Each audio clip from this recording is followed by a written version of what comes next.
Assalamu alaikum. Welcome to SARS Education. The topic for today is Once Upon a Time by Nadine Gordimer. Nadine Gordimer was born in 1923 and died in 2014. She was a South African writer and political activist.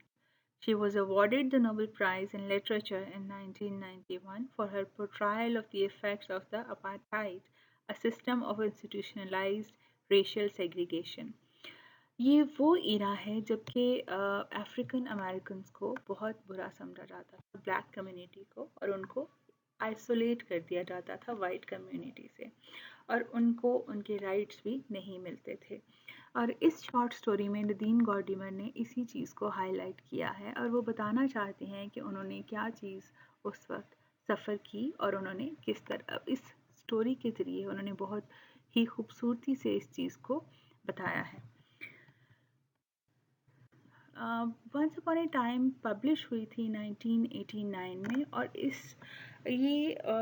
Apartheid era का reflection है उसमें वो बता रही हैं कि किस तरह से वाइट कम्युनिटी ब्लैक कम्युनिटी को अपने आप से अलहदा कर देती थी और ये जो स्टोरी है वो एक ऐसी फैमिली की है कि जो कि गेटेड कम्युनिटी में रहते थे लेकिन वो इस खौफ में मुब्तला थे कि जो बाहर की दुनिया है बाहर की सोसाइटी है वो उनकी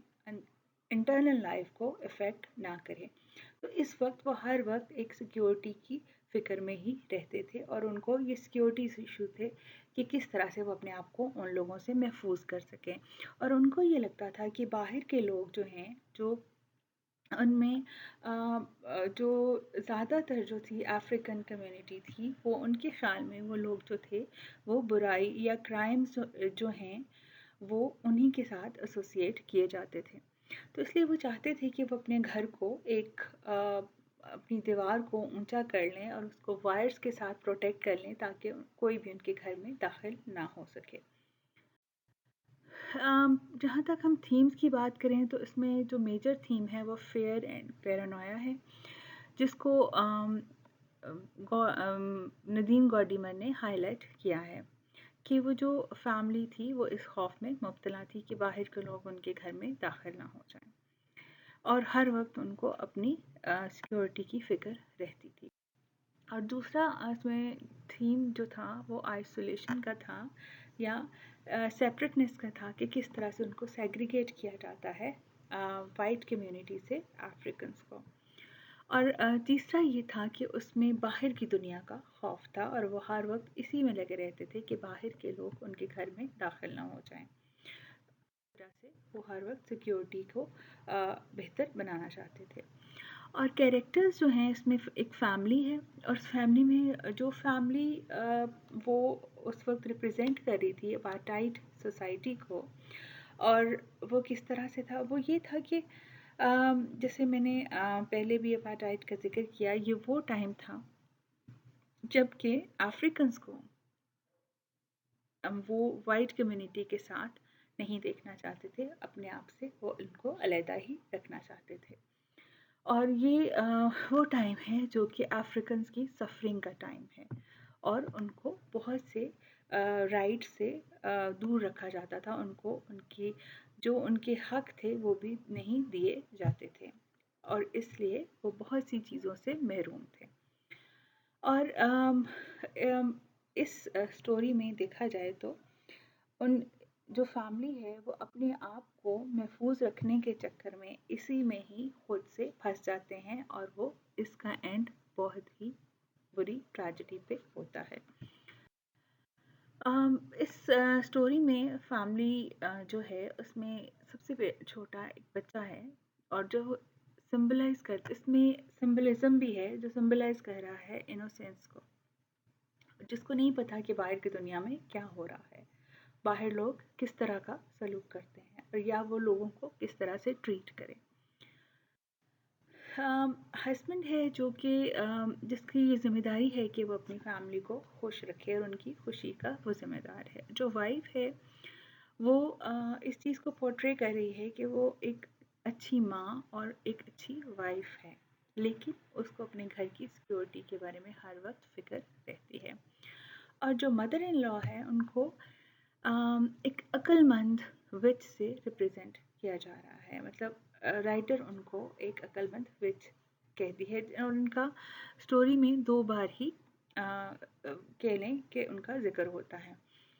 जो मदर इन लॉ है वो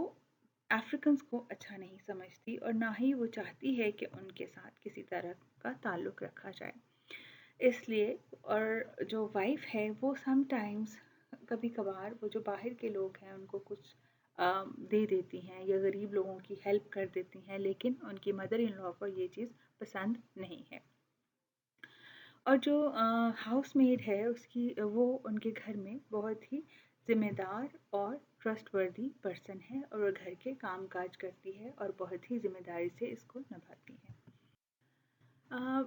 सिंबलिज्म भी है स्टोरी में, और इसमें ब्रिक लेयर जो है उसका क्या मकसद था कि दीवार को ऊंची करना और चारों तरफ जो है वायर्स लगा देना ताकि बाहर के लोग जो हैं वो अंदर ना आ सकें। और जो बैबून की एंट्री है या उसको उसका ज़िक्र है स्टोरी में, उसको मेटाफोरिकली इसमें रखा गया है कि खौफ को रिप्रेजेंट करने के लिए। स्टोरी में जो मेन फीचर उन्होंने नदीम गॉर्डिमन ने बताना चाहा है वो यही है कि किस तरह से उनके साथ बुरा सलूक होता था। इसी तरह वो जो फैमिली है वो इस चीज़ को पोर्ट्रे कर रही है, वो वाइट कम्युनिटी है को रिप्रेजेंट कर रहे हैं, लेकिन उनके जो बाहर के लोग हैं वो अफ्रीकन कम्युनिटी है और उनको वो अच्छा नहीं समझते, वो नहीं चाहते कि वो लोग उनके घर आएँ, और हर वक्त वो इस खौफ में मुब्तला हैं कि कभी भी वो उनकी दीवार फैला के उनके घर आ सकते हैं। तो इसलिए उन्होंने अपनी दीवारें ऊंची गिरा दी हैं और वहाँ पे वायर्स लगवा दिए हैं ताकि वो अपने आप को उनसे महफूज रख सकें। और होता ये है कि उल्टा वो जो घर में बच्चा मौजूद है वो दीवार फैलाने की कोशिश करता है, वो उन्हीं तारों में फंस जाता है जिसकी वजह से उसकी डेथ हो जाती है, और स्टोरी का एंड जो है बहुत ही ट्रैजिक हो जाता है और एक ट्रेजेडी पे स्टोरी ख़त्म हो जाती है। नदीम गॉर्डिमन ने बहुत अच्छी तरह से कैरेक्टर्स को पोर्ट्रे किया है और बहुत ही विविड तरीके से उन्होंने बताया है, और रिच सिम्बोलिज्म जो है उन्होंने यूज़ की है इसमें अपना मैसेज कन्वे करने के लिए। और उन्होंने उनका जो तरीका है स्टोरी टेलिंग का वो बिल्कुल ऐसे है जैसे कोई फेरी टेल होती है, और इस तरह से उन्होंने, और इसमें कैरेक्टर्स में देखा जाए तो राइटर शुरू में जब स्टोरी शुरू होती है तो राइटर का अपना कैरेक्टर भी इसमें आता है कि वो सो रही होती हैं और एकदम से उनको कोई आवाज़ आती है जिसकी वजह से वो उठ जाती हैं, और फिर ये स्टोरी शुरू हो जाती है। और फिर वो उसमें एक फैमिली का इंट्रोडक्शन कराती हैं और फिर वो बताती हैं कि वो किस तरह से खौफज़दा थे, और एंड में एक ट्रेजेडी पे स्टोरी ख़त्म हो जाती है। और इस स्टोरी में वो बताना ये चाहती हैं कि जो चीज़ें उन्होंने फेस की हैं अपनी ज़िंदगी में, या जिन चीज़ों का उनको जिन नाइंसाफ़ियों का सामना उनको करना पड़ा है अपनी सोसाइटी में, तो उस चीज़ को अपनी स्टोरी के थ्रू डिफ़ाइन करती हैं और वो ये बताना चाह रही हैं। और आज के लिए ही बस इतना ही, जिसमें अभी मैंने ज़िक्र किया कि उन्होंने अपनी जो लाइफ है उन्होंने अपनी प्रॉब्लम्स को थ्रू दिस स्टोरी डिफ़ाइन किया है, और अपना मैसेज जो है वो रीडर्स तक पहुंचा दिया है कि वो किस तरह से उन्होंने चीज़ें फेस की हैं। Thank you, like and subscribe. आज के लिए बस इतना ही। हाँ, अगर कोई चीज़ आपको लगती है कि इसमें और मुझे एलेबोरेट करना चाहिए, या आप चाहते हैं कि उसमें और ज़्यादा एलेबोरेशन कर दी जाए, तो please write a comment. Thank you. अल्लाह हाफिज़।